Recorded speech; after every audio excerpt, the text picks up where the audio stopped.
Então, ali eu vou pegar o fato que gerou esse sofrimento, esse estresse, e vou começar, então, agora fazer o protocolo, né? O protocolo tanto da dor física, porque você está vendo que agora eu tenho um fato concreto, igual da dor do problema inespecífico, que era uma dor física, agora virou um problema inespecífico. Então, nós nunca vamos trabalhar com a dor, nós nunca vamos trabalhar com o sofrimento. Então, às vezes, você pode dizer assim, ah, mas como eu vou fazer isso, por exemplo, com uma pessoa esquizofrênica? Ué, é só perguntar para ela qual é o estresse dela. Às vezes o estresse dela pode ser a mãe que grita, às vezes o estresse dela pode ser não poder estudar, às vezes o estresse dela pode ser não ser aceito pelas pessoas. Qual é o estresse da esquizofrenia para a pessoa que está ali atendendo? Né? Aí você vai dizer assim, ah, mas ele está muito dopado de medicamento. Gente, não cai nessa. Né? Na pior das hipóteses, você trabalha só com release. Né? E quem aprendeu a fazer o autoteste, né, pode entrar com o autoteste para encontrar a memória emocional que está ali naquele contexto. Então, com o cenário pronto, né, que eu inicio o protocolo. Tá? E aí, o protocolo desse cenário, então, a primeira coisa que eu vou perguntar, pegando aí o desenho do Divertidamente, que quem não assistiu, vale a pena assistir, qual é a crença negativa? Porque você está vendo que agora eu tenho um evento estressante? Então, agora, nesse evento estressante, eu vou pegar a crença negativa. Qual é a crença negativa que está aí? Quais são os pensamentos, né? O que você pensa sobre você de negativo?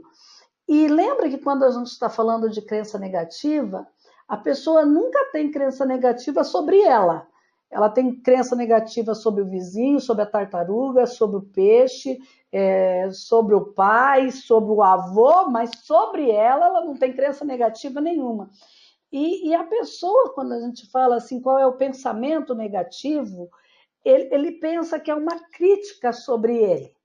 E aí ele tem uma dificuldade muito grande de olhar para isso. Por quê? Porque ele está pensando em se autocriticar. E não é isso que a gente está falando. Aí eu sempre digo para o meu cliente, sabe aqueles pensamentos que vêm na sua cabeça, né? Que você sabe que não é verdade, mas eles estão aí. Né? Então, por exemplo, se nós estamos trabalhando aí com a pessoa com problema de hérnia de disco, nas hélices, né? Ela pode dizer assim, ah, sabe, naquele evento que eu tive um problema ali social, eu senti que eu não faço nada direito. Foi um pensamento que veio na minha mente. Eu não faço nada direito. Opa, isso aqui algo legal, porque ele está se autodesvalorizando. Então eu pego essa crença negativa, né? Tá lá, eu não, eu não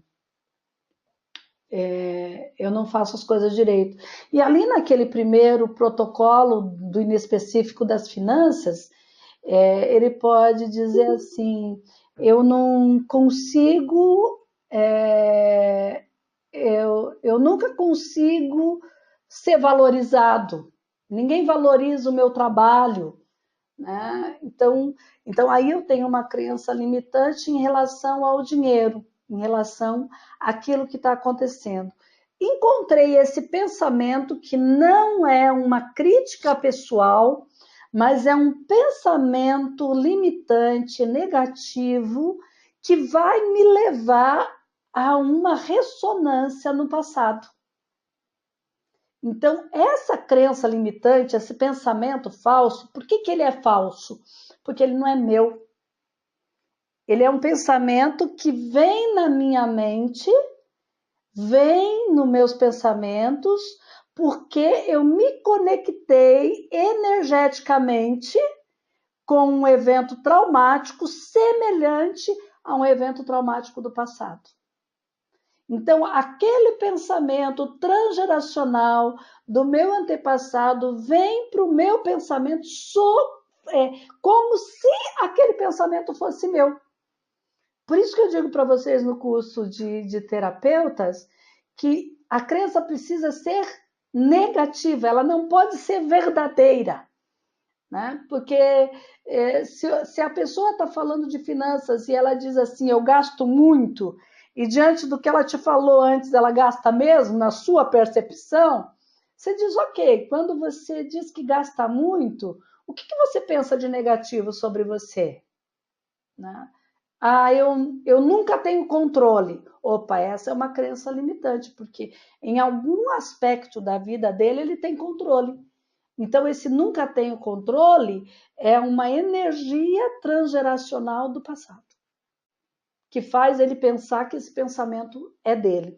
Então, quando eu estou encontrando uma crença negativa, eu não estou só encontrando uma crença negativa, eu estou encontrando um pensamento transgeracional, um pensamento que passa de geração em geração e faz com que nós continuemos repetindo os mesmos dramas do passado e que a gente acaba chamando isso de maldição. Né? Essas repetições acabam tendo uma conotação de maldição. E aí, quando nós ouvimos que toda maldição já está paga em Jesus Cristo, o grande convite de São Paulo para os cristãos era que nós renovássemos os nossos pensamentos, que nós renovássemos a nossa mentalidade. Então, a forma de nós experienciarmos essa salvação que já é conquistada é mudar o nosso pensamento. É encontrar esses pensamentos de culpa, ou seja lá, de medo, que passam de geração em geração.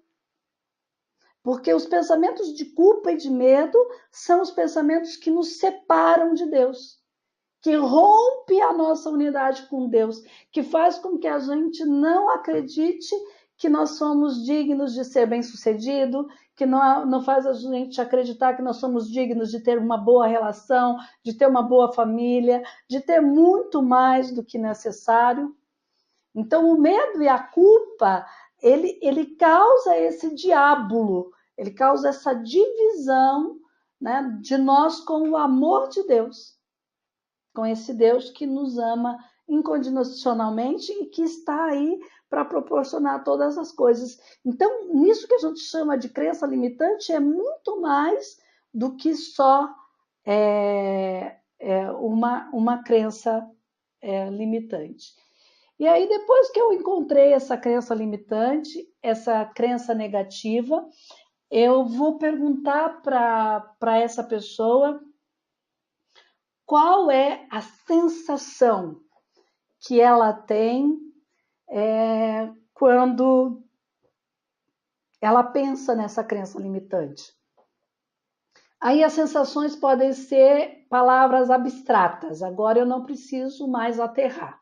A sensação ela pode ser completamente abstrata. Eu me sinto desvalorizado, eu me sinto inquieto, eu me sinto impotente, eu me sinto desmerecido, eu me sinto confuso, entendeu? Então eu estou falando dos meus sentimentos em relação a esse pensamento.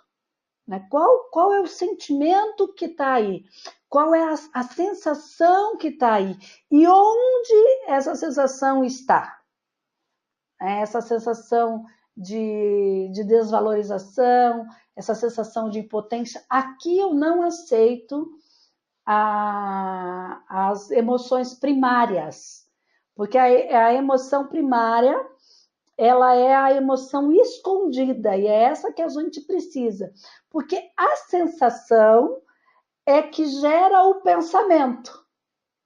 tá? Então, se nós temos a sensação e o pensamento original agora, então nós temos o que a gente poderia dizer que é o pecado original, né? A origem do pecado dessa árvore genealógica, desse transgeracional. Então, o pensamento e o sensorial traz aquilo que nós podemos chamar de pecado original, a origem do transgeracional que me limita. Tá? E aí, para essa sensação e para esse pensamento, eu vou ter uma emoção. E aí, essa emoção é as emoções primárias. É raiva, é medo, é culpa, é tristeza. E às vezes, dependendo se a pessoa tiver. Eu acredito que vai ser muito difícil aparecer alegria, né? Que a pessoa vai te procurar porque ela está alegre. Né? No grande momento, as emoções que vão mais aparecer é essa mesmo, o nojo. E toda vez que aparecer o nojo, nós já sabemos que tem uma memória emocional de culpa. Né? O nojo é uma grande característica da culpa e ele é irmão do medo. Né? Então, nojo e medo são parentes. Né? Onde tem nojo, nós vamos encontrar algum medo, porque se tem uma culpa, eu tenho um medo de que descubram o meu grande pecado. E se nós estamos falando de um pecado de origem, se nós estamos falando que isso começou lá no transgeracional, então que pecado é esse que eu tenho? Quer dizer, eu não tenho esse pecado. E se nós estivermos falando de medo, né? Então medo é raiva congelada.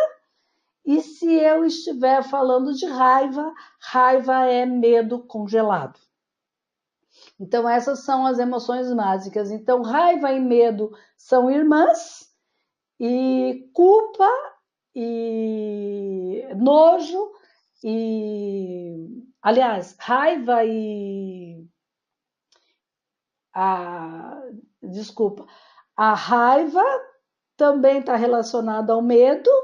E o nojo também está relacionado ao medo. E aí eu tenho a tristeza, né? Que a tristeza ela é um sentimento de que eu fui ineficaz. Então aqui a tristeza tem essa autodepreciação. Ela vai ter uma autodepreciação. Então eu sempre digo que se tem uma emoção diabólica, é o medo e é o nojo, é a culpa. Né? Porque essas duas emoções nos afastam completamente de Deus.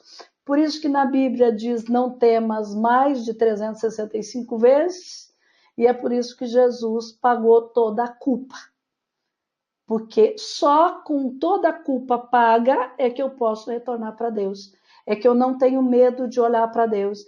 Então a culpa ela vai fazer com que eu tenha a mesma atitude de Adão e Eva no paraíso. Eu vou me esconder atrás da moita. Né? Eu vou atrás dessa árvore porque eu estou nu. Ou seja, o medo ele anuncia que eu vou ser desnudado, eu vou ser descoberto, vão saber realmente quem eu sou. Né? Então, essas emoções são as emoções que nós fazemos de tudo para esconder. Nós vamos fazer qualquer coisa para esconder essas emoções. Não, nós não queremos que as pessoas descubram isso. Então, por isso que a gente chama isso de emoção oculta. Ela está escondida, ela está lá atrás da moitinha por conta desse pecado de origem, que é esse pensamento e que é essa sensação.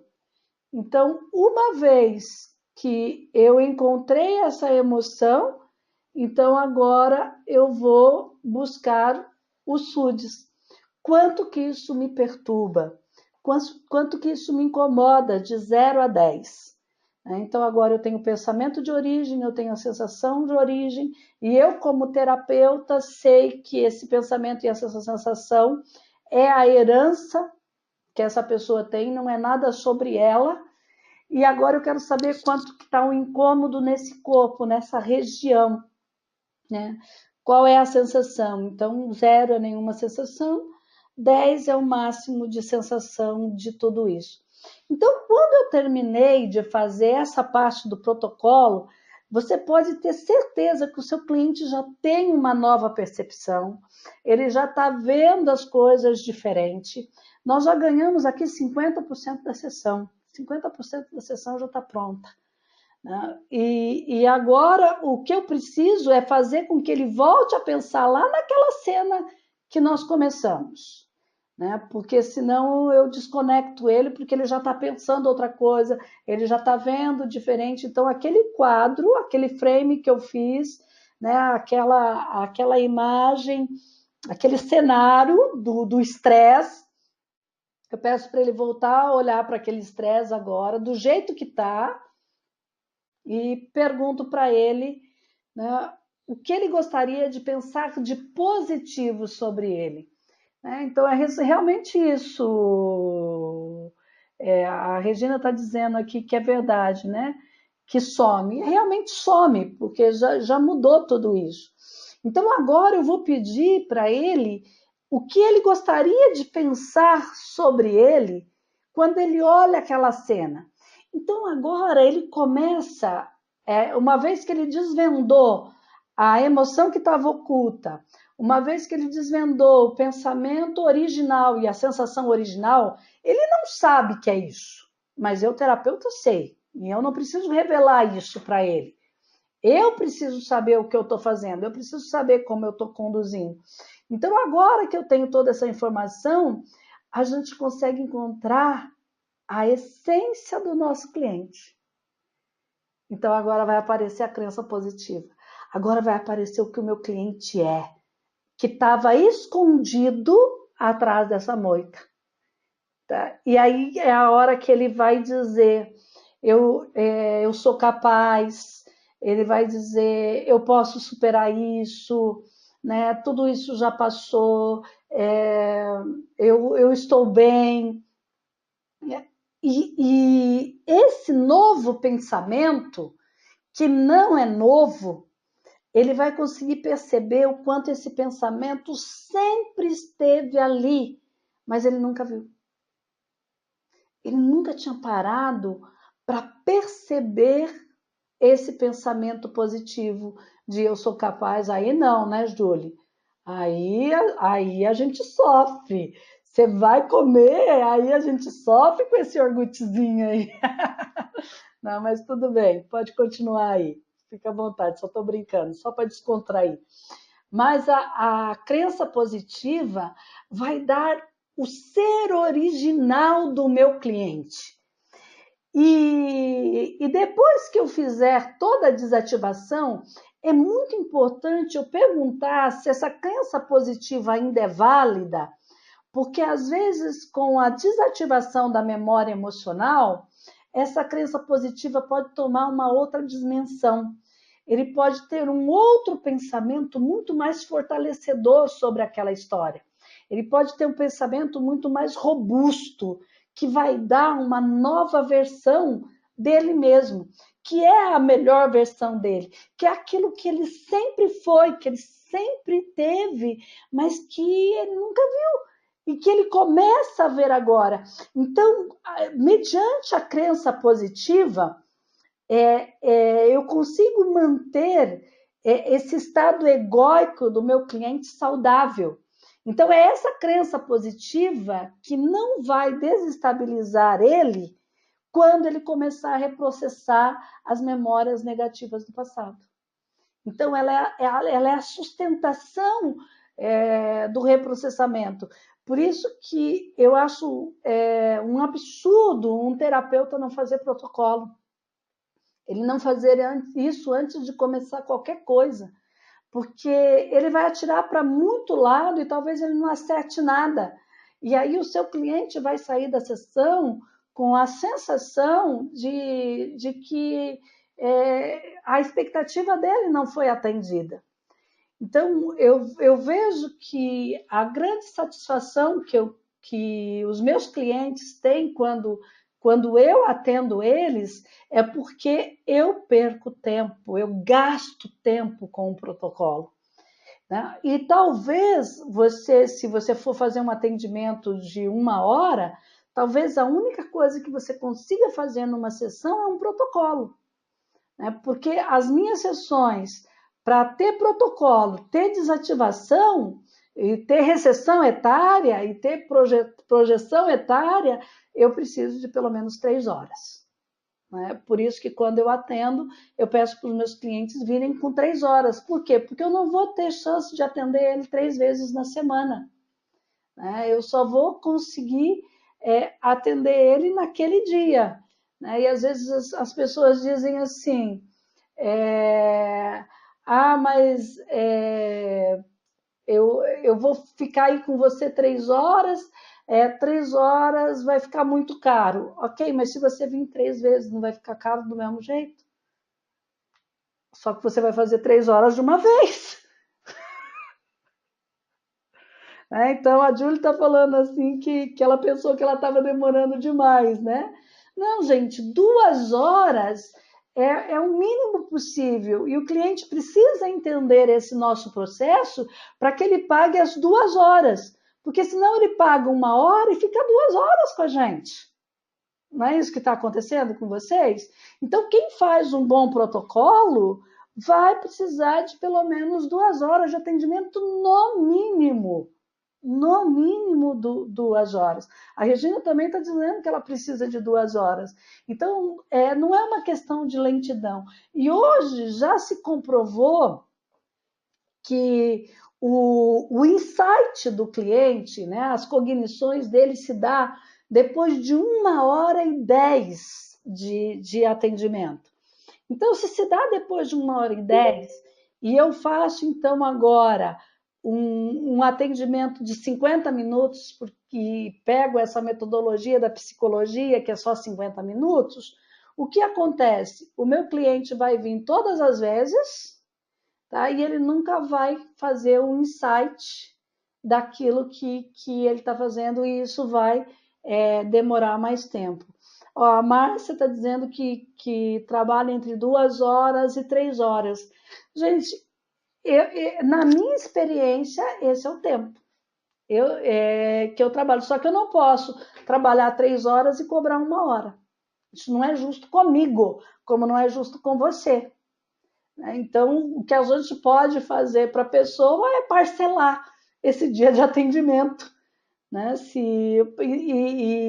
E assim, cada sessão ela vai ser uma sessão para trabalhar especificamente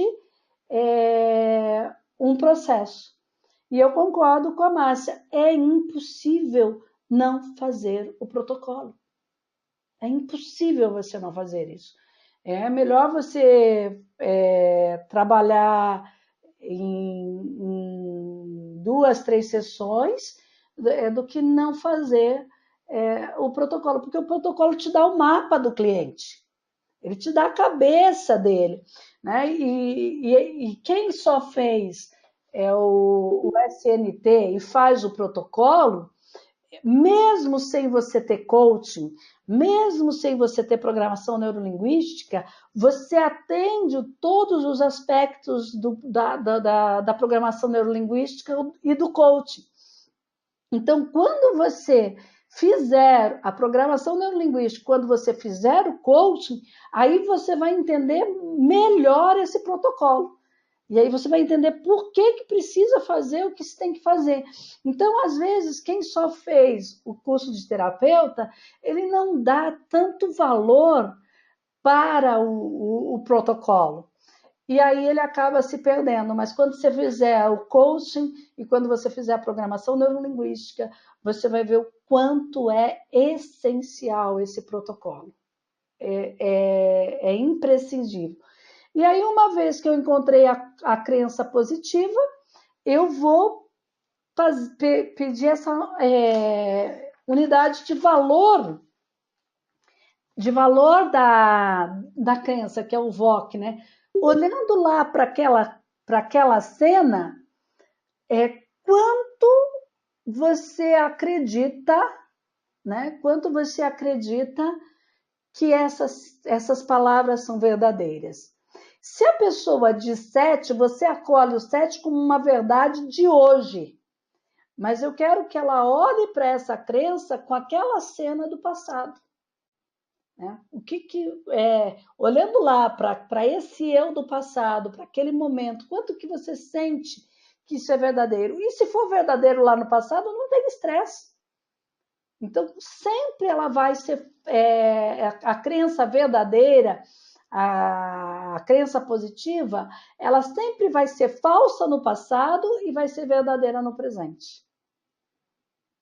Quando ele pensa nela aqui, depois de toda essa tortura que nós fizemos com ele, para achar a sensação, achar o pensamento, achar a crença limitante, a emoção, porque isso é praticamente uma tortura com o nosso cliente, por isso que ele vai se sentir incômodo, né? Ele entra quase em desespero, porque a primeira coisa que acontece com ele quando a gente pede para ele encontrar a crença é a mente ficar em branco. Parece que todo mundo vai para trás daquela moita. Dá um branco no cérebro do seu cliente.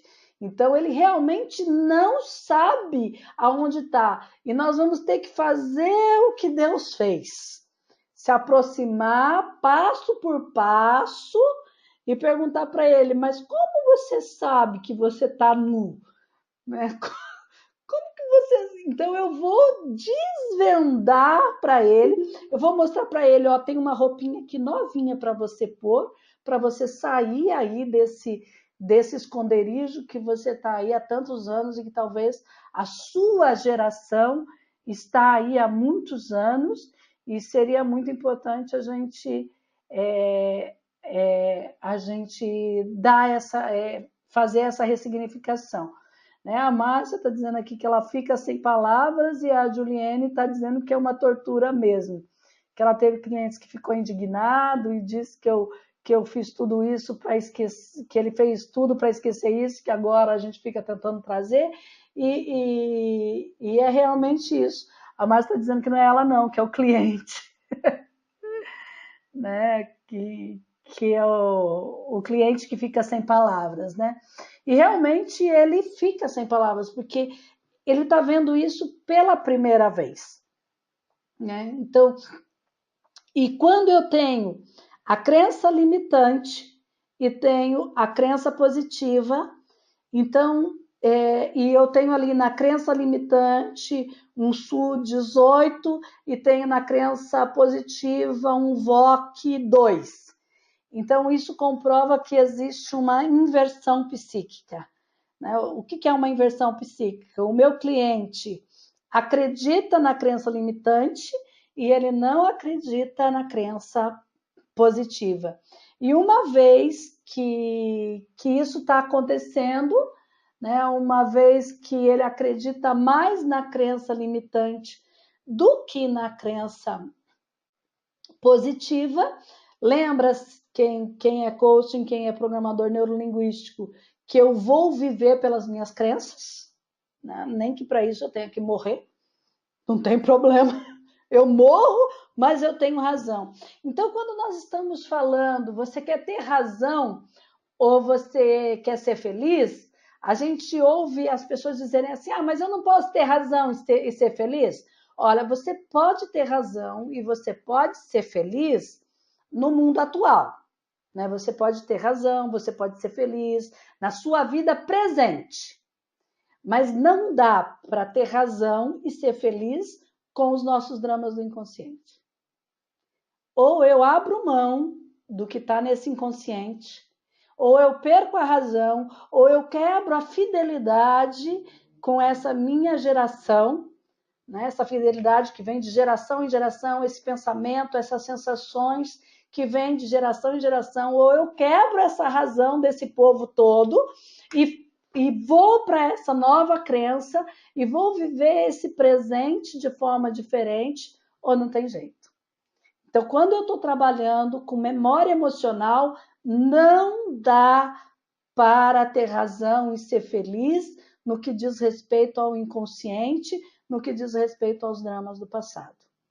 Faz sentido isso para vocês que eu estou falando? Eu espero que eu não esteja falando muita bobagem para vocês, não, porque vocês fazem protocolo e vocês sabem o que está fazendo. Então, depois que eu fiz esse protocolo, você viu que eu ainda nem pensei em técnica. Faz sentido isso para vocês? E a grande pergunta de vocês sempre é: que técnica eu uso? Essa é a pergunta menos importante. Né? Eu não preciso saber que técnica. Eu preciso saber qual é o problema. Eu preciso saber qual é a crença limitante. Eu preciso saber qual é o estresse. É isso que eu preciso ter certeza. Se eu tiver certeza disso, a técnica é o de menos. Por que a técnica é o de menos? Porque agora nós vamos começar, então, a fazer as nossas testagens. Então, agora é a hora de testar o músculo do cliente, verificar esse feedback do corpo, se o músculo está confiável, tirar o sim, tirar o não. Conseguir fazer isso, né? O que eu vou fazer, então, a partir desse momento que eu consegui esse feedback do corpo, eu vou perguntar se eu posso desativar essa memória. Porque até agora nós estamos no nível consciente, né? Nós estamos trabalhando uma nova consciência, uma nova percepção. Nós não mexemos em trauma ainda. Embora o seu cliente pode ter se emocionado, embora ele possa ter tido dificuldade para expressar o que ele está falando ali, não? Embora tenha acontecido tudo isso, nós ainda não desativamos nada, nós ainda não mexemos em nada. Esse processo consciente, ele fez muita coisa sozinho. Então, agora eu vou perguntar se nós temos permissão para desativar a memória emocional. E aí, pedindo permissão para o corpo dando a permissão. Agora eu vou perguntar qual é a técnica. E eu sempre vou fazer o pedido da permissão, pedindo para o meu cliente estar pensando na cena, naquela cena original, né? Aquela primeira cena, não a primeira atual, aquela segunda cena, vamos dizer assim, né? O segundo cenário, que é o cenário do estresse. Então, eu peço para ele pensar no cenário do estresse e vou pedir para ele ficar com os olhos para baixo. Né? Por que para baixo? Lembra que na programação neurolinguística, os olhos, quando estão para baixo, estão falando do sensorial, das sensações, das emoções?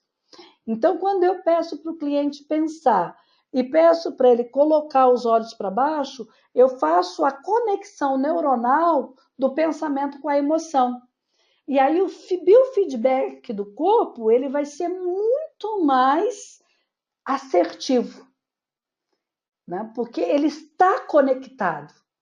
Né? Então aí eu tenho certeza que a resposta que está vindo é correta. E eu sempre faço a dupla pergunta. Né? Eu pergunto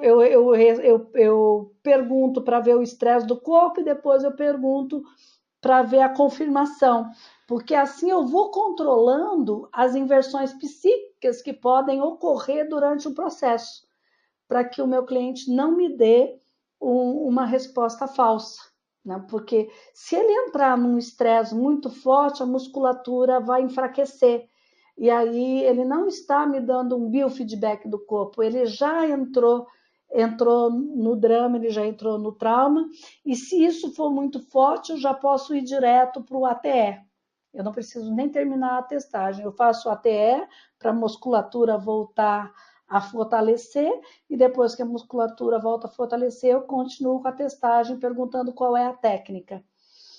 E aí, se a técnica cair no barômetro, né?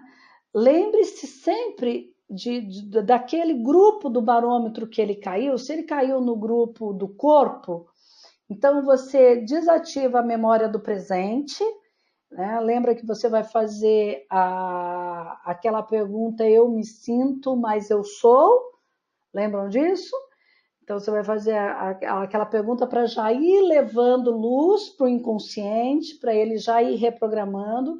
Depois que você fez isso, você vai perguntar para ele qual é a nova escolha que ele tem, né? Depois que esse estresse saiu, qual é a nova escolha que ele que tá ali.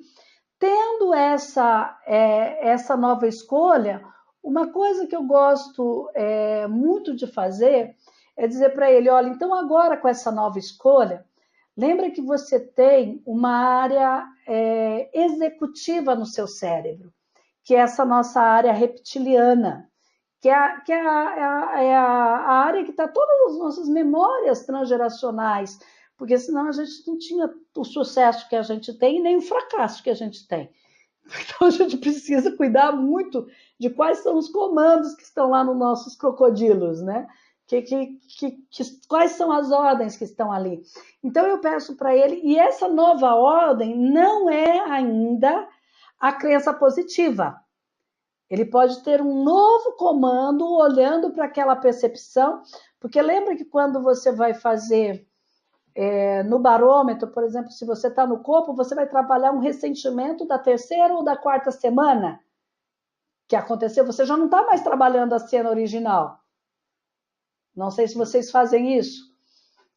Fazem, ok. Então, você vê que nós fizemos o protocolo, mas agora na desativação, nós não estamos nem trabalhando com esse protocolo mais. Já era o protocolo. Agora eu estou trabalhando com a imagem, se é o corpo com ressentimento que ele teve nas últimas 3 ou 4 semanas. E aí eu peço, depois que ele fala eu sou, eu me sinto, eu vou pedir para ele agora ver qual é a nova percepção daquela cena da terceira ou quarta semana. Qual é a nova percepção dele? E com aquela nova percepção, a gente vai dar o comando para a área executiva. Então, a gente vai dizer para ele: olha, então agora vai lá para a sua área executiva e diz que o novo comando agora é eu posso me relacionar bem. O novo comando agora é eu tenho todas as competências necessárias para lidar com isso. E você vai dizer para esse cérebro reptiliano de que agora em diante, quando ele tiver num momento semelhante a esse, é com esse novo pensamento que ele vai reagir. Então agora eu instalo nesse momento uma nova crença. Quem quer aprender a fazer isso com mais excelência, o curso Trion Concept é que dá essa característica. Aí vocês vão dizer assim para mim: Sandra, mas é tanto curso para a gente fazer que eu não sei para onde que a gente começa. Então vocês começam do começo. Então o começo é barômetro, que é o terapia SNT, coaching e programação neurolinguística. Se você tem esses 3 cursos, aí depois você pode fazer Trion Concept, aí você pode fazer o Constelação, aí você pode fazer o de finanças, porque aí você tá com todos os recursos para fazer esses novos cursos. Então, se programe para ter os 3 primeiros cursos e depois você faz os outros. Mas eu quero que você saiba aonde você se aprofunda, né? Porque às vezes você pensa que tem que aprender outra coisa, novas coisas, e você nem aprendeu direito o que fundamenta a terapia SNT. E quem está seguindo esses passos está muito bem sucedido com a terapia SNT. Tem gente aí já com um bom rendimento e que às vezes é maior do que um médico do SUS. Né? Tem gente aí tirando com a terapia SNT acima de 5 mil reais, tem gente tirando 9 mil reais. Né? Então, existe gente fazendo isso. Só que essas pessoas, esse básico elas fizeram. terapia SNT, coaching, programação neurolinguística. Eles sabem o que eles estão fazendo. Então, depois que você tiver essas coisas, você faz o restante. Mas o Trion Concept, ele vai aprofundar o barômetro. Né? Ele vai te dar ferramentas para trabalhar com o barômetro e principalmente para liberar dores físicas e para você trabalhar com dislexia, hiperatividade, déficit de atenção, dislalia,